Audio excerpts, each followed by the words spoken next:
Welcome everyone to Marvel Hub. This is DK Dynamite, and thanks to my buddy Taco, it came to my attention that Jake Gyllenhaal's character, Quentin Beck, or Mysterio, was present in a particular scene that many people might have glanced over when they first watched Spider-Man Far From Home. So I'll put an image on screen. Thanks to Marvel True Facts over on Instagram, it's come to our attention that Quentin Beck was watching Peter the entire time. Many people might have actually noticed this scene, but I know for most of my friends and I, we definitely didn't. So for the scene where Peter is glancing at MJ in Venice as she's kind of talking to the Asian dude, can't remember his name at all for right now, but as she's speaking to him, Peter kind of glances over, kind of expressing his jealousy towards the situation. So obviously he's trying to spend time with MJ on this trip and obviously give her a gift and hopefully tell her how he feels. And as this happens, as he's glancing over at her, Quentin Beck walks right beside him. So you can barely see him, but for a split second you could see his face as he glances at Peter,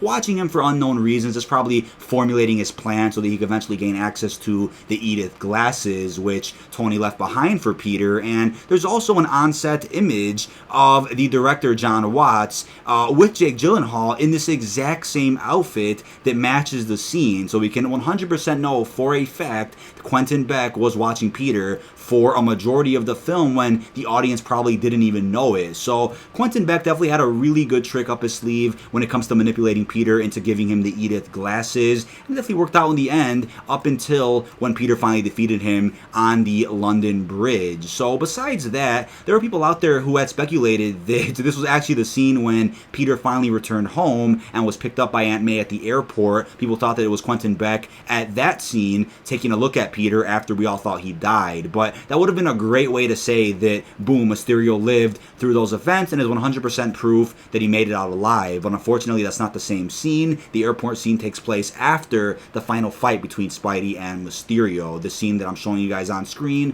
was earlier in the film, probably within the first half hour, when Peter was glancing at MJ over in Venice. But besides the scene we just brought up, I also wanted to kind of give a little explanation as to what I think happened to Mysterio and how he ended up manipulating some footage to leak out Peter's secret identity during the post-credit scenes of Spider-Man Far From Home. So obviously Mysterio is a master magician, a giant fraud, such a great character, and Jake Gyllenhaal really portrayed him in a phenomenal way. So I highly doubt they would waste his talent or only use his talent for one Spider-Man film only and never bring him back in the future. Some people might theorize that, oh, maybe he had a backup plan in case he was defeated to have a video leaked of Peter about a week later, thanks to some members of his team that survived after the events of Far From Home. But I honestly don't think it's that simple. I really do believe there was a massive plot twist with how he somehow survived those events and how he wasn't actually dead at the end and probably went into hiding. And when he went into hiding, he somehow got that video leaked, sent it over to the Daily Bugle, and had J. Jonah Jameson stream it to the entire world, which had Peter dumbfounded during the post-credit scenes. But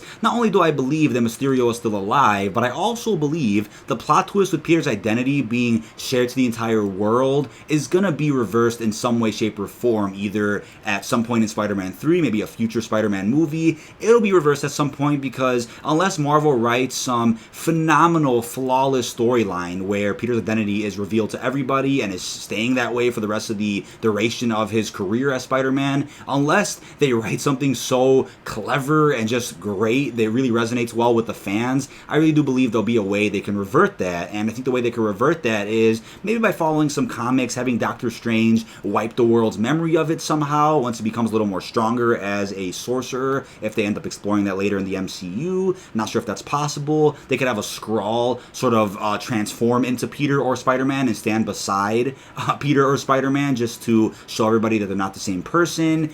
They could do a lot of things with the projectors that they use in Far From Home. They could project a version of Peter next to Spider-Man to show that they're both there. They could do so many things to revert that entire plot line. But Kevin Feige recently said that they plan on going in a very different direction with Spider-Man's arc, and I think he's basing that off of the post-credit scene. I think he really does mean that they're going to really go in depth with a new storyline with Spider-Man within a future Spider-Man film that obviously Sony and Disney will work on together. And I think the storyline they're going to be going with for this new direction is going to be Peter's identity being revealed to the world. So in a way, you would think, oh, well, they're really turning him into Iron Man now, aren't they? Because they're revealing his identity right away when he just came out in the MCU just a few years ago. hero, which I don't think they're going to stick with, because Kevin Feige also said they're going to take Peter out of Tony's shadow and still reference Tony here and there. Obviously, he's a big godfather of the MCU, but they're going to kind of take Peter out of Tony's shadow and really show that Peter could be his own hero and could take everything he learned to be the hero he's supposed to be, that Tony knew he could be without necessarily being in Tony's shadow for the duration of his career as Spider-Man in the MCU. So they're going to do that. That's kind of my assumption with what Kevin Feige's statement is talking about. But I also believe, as I mentioned before as well, that they're kind of getting us really comfortable with a lot of Spider-Man villains. We had the Vulture in Homecoming. We got some Shocker stuff in Homecoming as well. We have Mysterio in Far From Home. Maybe we'll get some Kraven the Hunter and some other villains that are part of the Sinister Six in some future Spider-Man films. Then, let's say for the 5th or 6th, maybe even 7th Spider-Man movie, you finally have the Sinister Six coming together, maybe being brought together by Norman Osborn, but it'll feel like it really pays off when you have all these villains who were established individually in previous Spider-Man movies being brought together to make this big super team that really feels well written, well established, comfortable with the community and the fan base. It'll really feel like it was worth the wait, waiting 5 to 6 Spider-Man movies to see all these great villains coming together. So I really feel like that's what they're building towards, and that was obviously a rumor anyway when it comes to Norman Osborn joining the MCU, but I really feel like they're going to be exploring some really interesting Spider-Man plot points, including his identity being revealed, and they'll eventually kind of wrap that up, maybe reverse that, maybe even keep that, which I think is unlikely because a lot of the comic book runs where Peter's identity is revealed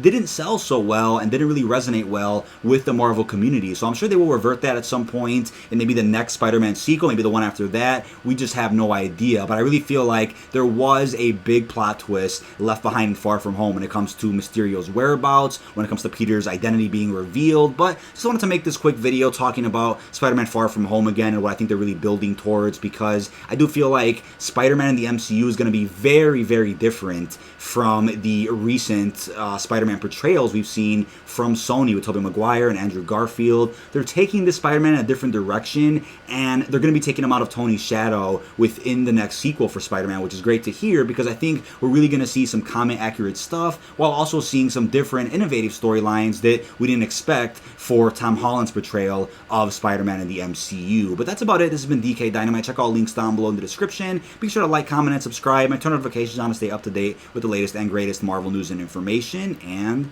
peace out, everyone.